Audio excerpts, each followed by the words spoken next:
Yes. वंदना मेरी अनेक बार, सर्व कला समर्थ डोलन पे राखो प्रभु, नानक दे कर हाथ। ज्ञान अंजन सतगुर दिया, अज्ञान अंधेर विनाश। हर कृपा दे संत बेटियो, होया मन परगास। तुझे की अरदास हमारी, जियो पिंड सब तेरा। कहो नानक सब तेरी वड्याई, कोई नाव न जाने मेरा। मैं कोटा करा, मैं अपराधी आत्मा, साईं शरण संभाल।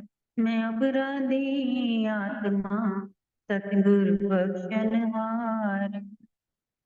तो भाग्यशाली गुरुमुख सज्जन मंडली अपनी समस्त चित्त वृत्तियों को एकाग्र करते हुए अपना ध्यान अपने मन मंदिर में श्री परमहंस की ओर लगाते हुए श्रद्धा प्रेम सहित मीठे स्वर में बोलिए जयकारा बोल मेरे श्री गुरु महाराज की जय। जय। गुरुमुखो, जैसा कि आज टीचर डे है, तो टीचर तो देखा जाए तो इस संसार में बहुत हैं, हर प्रकार के टीचर हैं। चाहे कोई शुरुआती में घर से माता पिता से है, चाहे स्कूल कॉलेजों से है, तो चाहे कोई किसी को कोई कार्य सिखाने वाले हैं, या फिर आध्यात्मिक गुरु हैं जो परमार्थ की तरफ लगाने वाले हैं। इस प्रकार से बहुत टीचर मिलेंगे, बहुत हैं। और उस हिसाब से हमारे लिए देखा जाए तो जितने भी हमारे गुरुजन टीचर जन हैं, उन सभी को आदर सम्मान देते हुए उनका स्वागत करते हुए सत्कार सहित उनको हम हाथ जोड़ करके नमन करते हैं, जिन्होंने हमारे जीवन में आकर के हमारे जीवन को जीने लायक बनाया, परोपकार कमाया और हमें सही दिशा मार्ग दर्शा करके जीवन पथ पर सही से चलना सिखाया। तो ऐसे महापुरुष जितने भी हैं, सभी महापुरुषों को हमारा कोटि कोटि प्रणाम है। गुरुमुखो, जैसे कि पिछला आपने सत्संग सुना था, बुरा जो देखन मैं गया, मुझसे बुरा ना कोई। ये आपने बुरा वाला जो सुना था पिछले बार के सत्संग में, उसका आगे का हम सारांश जो है वो रह गया था। तो कहने का भाव ये है कि हम सारी उम्र तमाम दूसरे लोगों के अंदर बुराइयां खोजते खोजते अपना जीवन जो है समाप्त कर देते हैं। और जब अपना समा आता है, हमें अगर कोई बुरा कह दे तो वो हमें बर्दाश्त ही नहीं होता, जबकि हमारे अंदर ना जाने कितने कोटि कोटि बुराइयां भरी हों, कितने अवगुण भरे हों। हमने समझ लिया जैसे कि हम समाज में इधर उधर रिश्तेदारी में घर बार में इज्जत मान शोहरत पाली है, तो इसका मतलब हमारे अंदर कोई बुराई नहीं है। नहीं गुरु, तो हमारे अंदर भी न जाने कई बुराइयां छुपी हुई हैं, लेकिन वो बुराइयों को दर्शाने वाला कोई होना चाहिए। वो बुराइयां हमें दिखाने वाला अगर कोई सामने हमारे टीचर के रूप में आ जाए समक्ष, कि हमें बता सके कि हमारे अंदर क्या बुराई है। और अगर वो बुराई बता दे तो पहली बात हमसे बर्दाश्त नहीं, कि उसने हमारे अंदर बुराई कैसे बता दी, हम तो ऐसे है ही नहीं। वो कहते हैं ना, जब तक से आईना कोई दिखाने वाला ना मिले, तब तक से हम ये समझते हैं कि हमसे ज्यादा कोई खूबसूरत ही नहीं है इस दुनिया में। और जब कोई आईना दिखाने वाला मिल जाए, तब मालूम पड़ता है कि हमसे भी एक से एक महारथी सुंदर से सुंदर मूर्तियां में विराजमान है, और हम खामोखाम इसी भ्रम में रहते हैं कि हमसे ज्यादा कोई खूबसूरत नहीं है। इसी प्रकार से एक छोटा सा उदाहरण है कि एक बार किसी राज्य में राजा के एक कोई दीन दुखी था बहुत, और राजा के मंत्री ने राजा को बताया कि एक ऐसे ये जो भिखारी सा बाहर बैठा रहता है, तो उसकी जो भी कोई सुबह सुबह शक्ल सूरत देख लेता है, तो उसको सारा दिन खाना नसीब नहीं होता। राजा को ये बात बड़ी अजीब सी लगी कि क्या ऐसा भी होता है कि कोई ऐसा भी इंसान है दुनिया में कि जिसकी शक्ल देखने से सारा दिन खाना नसीब ना हो। तो राजा ने सोचा, चलो हम भी चल करके उसको देखते हैं। राजा सुबह सुबह सैर पर निकला, तो राजा ने सबसे पहले उसी व्यक्ति को देखा, और उसके बाद राजा का सारा दिन निकल गया। लेकिन उस दिन राजा को वाकई में खाने को कुछ भी नसीब नहीं हुआ। राजा सारा दिन भूखा रहा। तो राजा को इस बात के ऊपर क्रोध आ गया। राजा ने तुरंत उस भिखारी को बुला करके फांसी की सजा दे दी। उसे कहा कि तुम्हें जीने का कोई अधिकार नहीं है, तुम जैसे व्यक्ति को फांसी की सजा ही ठीक रहेगी। तो उस व्यक्ति ने कहा कि महाराज, आखिर मेरा कसूर क्या है जो मुझे इस प्रकार से सजा दी जा रही है। राजा ने कहा, तुम्हारी सूरत जो है, सुबह सुबह जो कोई व्यक्ति देख लेता है उसे दिन भर खाना नसीब नहीं होता, तो तुम इतने मनहूस हो। तो उस व्यक्ति ने कहा कि अगर मेरे इस सूरत से इतनी नफरत है, अगर कोई किसी को खाना नसीब नहीं हुआ, तो क्या आपको तो हुआ। राजा ने कहा, मुझे भी आज सारा दिन खाना नसीब नहीं हुआ। तो उसने कहा, महाराज, अगर आपको मेरी सूरत देख करके खाना नसीब नहीं हुआ, तो इसमें मेरा कोई कसूर नहीं, लेकिन ये बताइए कि मुझे भी तो आपकी सुबह सुबह सूरत देखने को मिली, तो मुझे तो फांसी मौत की सीधा हुक्म हो गया। तो इसका मतलब मुझसे तो ज्यादा फिर आपकी सूरत इस प्रकार की हुई। राजा एकदम सोच में पड़ गया कि ये तो बहुत बड़ी बात किसी ने कह दी। पहली बार किसी की हिम्मत हुई कि राजा को इस प्रकार की बात कहने की। यानी राजा को सच्चाई मालूम हुई अंदर से, उसको ज्ञान हुआ कि बुरा जो देखन में गया, मुझसे बुरा ना कोई। तो उसको भी पता लगा कि दुनिया अपने आप में खुद मनहूस है, खुद बुराई में है, और दूसरे को बुरा बुरा कहती फिरती है। तो ये तो कहाँ का असूल हुआ। कोई किसी को बुरा ना कहे, ना किसी को बुरा चाहे, ना सोचे, तो ऑटोमेटिक ही उसका अपना कर्म निस्संदेह अच्छा होता जाएगा, और उसके कर्मों की जो भी बुराइयां हैं, सब की सब दूर हो जाएंगी। गुरुमुखों, अपने अंदर की बुराइयां हम दूसरों के अंदर के अवगुणों को देख करके समझते हैं कि हमारे अंदर कोई बुराई नहीं है, और हम अपनी बुराइयों को गुणों में तब्दील करते हैं, गुण समझ बैठते हैं। इसी प्रकार से देखा जाए तो कहते हैं कि अगर मान लो किसी का चेहरा देख करके आपके अंदर व्याकुलता पैदा हो गई है, तो वो बुरा नहीं है।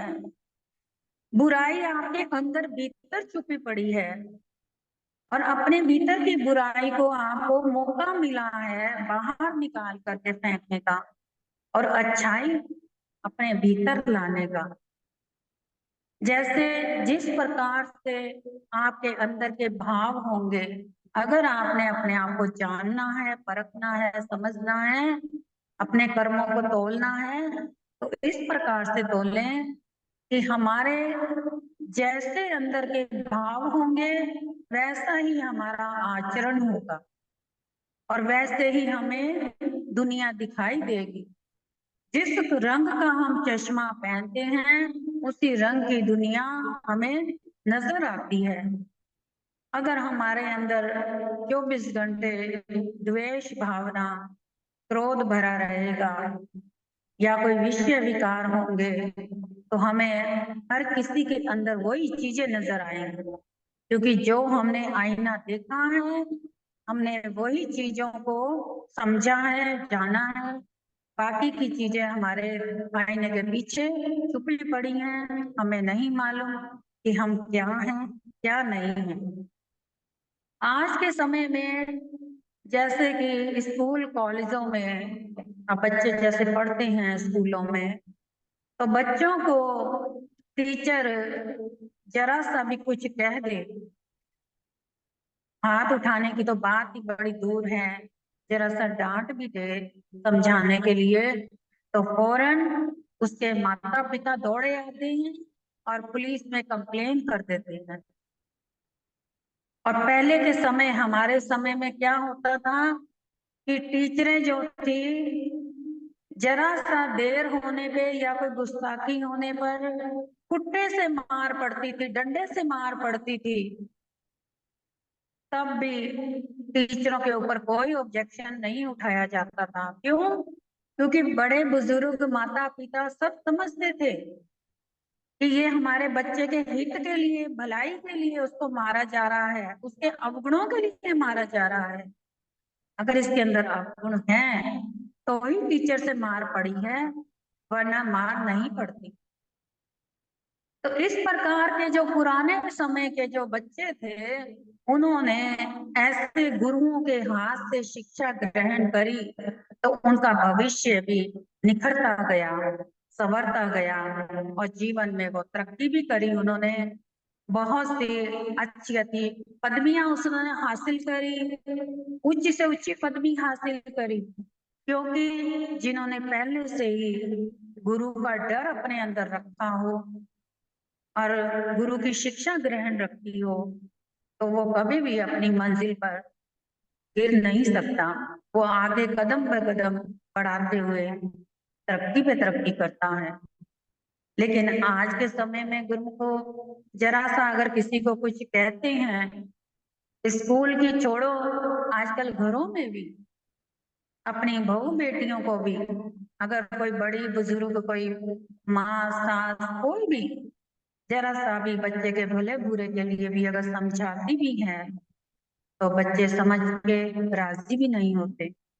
वो सोचते हैं कि ये बूढ़े हो गए हैं, इनकी समझ अब वो नहीं रही, अब जमाना बदल गया है, नया जमाना है, नए जमाने के दौर के हम नए जमाने के लोग हैं, इनको क्या पता क्या सही क्या गलत। और जिस कारण गृहस्थियां खराब हो रही हैं, घर घर में झगड़े हो रहे हैं, परेशानियां बढ़ रही हैं।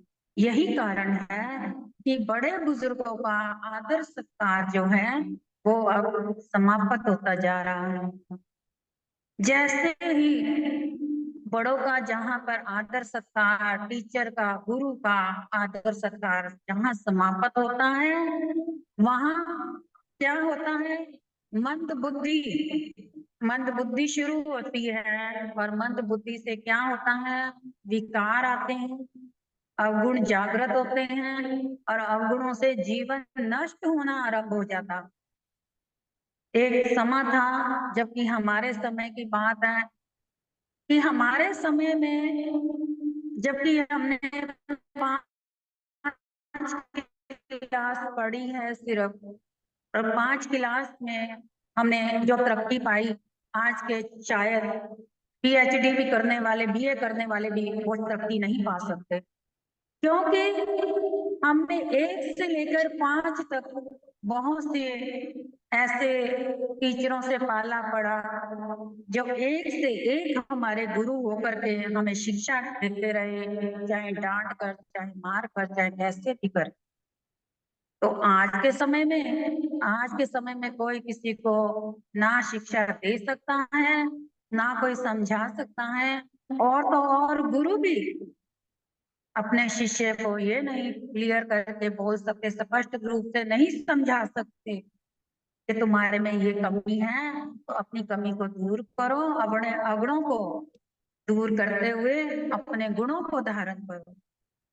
क्योंकि आज के समय में हर कोई अपने आप में गुरु, अपने आप में टीचर, अपने आप में दादागिरी दिखाता है, जिस कारण अब वो जमाना तो चला गया।